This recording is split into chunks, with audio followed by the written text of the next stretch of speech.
Most of the attention is on the top of the ticket. Party leaders in Lubbock want you to remember there are important decisions for our area down the ballot.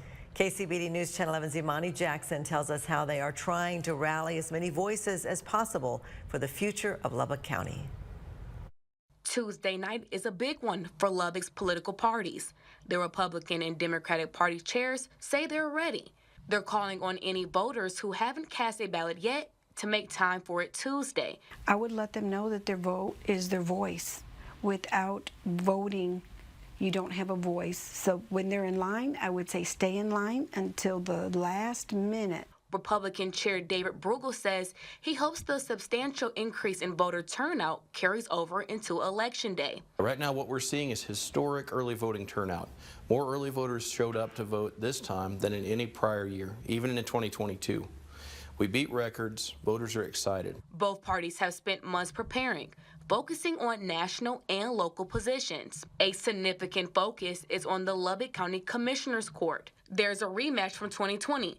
Incumbent Gilbert Flores, a Democrat, versus Republican challenger Carrie Shaw. We have to keep our Hispanic seat, which is Precinct 3.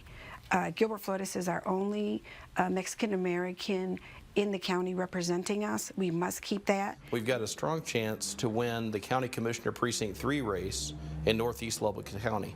And that would put a Republican in that office for the first time in over 30 years. Both parties want you to make sure you take the time to help decide the propositions on the ballot as well, including a roll bond and some school bonds. You must vote either yes or no. However you decide to vote, don't skip it, because you're going to determine what happens in Lubbock. These bond decisions, they'll affect us from both a tax and infrastructure perspective, and it's very important you make your voice heard. Both parties are actively encouraging voter participation and say they will continue reaching out to those who haven't voted yet. Imani Jackson, KCBD News, Channel 11. And we invite you to join us all day tomorrow for live reports on turnout, then our full election night coverage beginning at 6.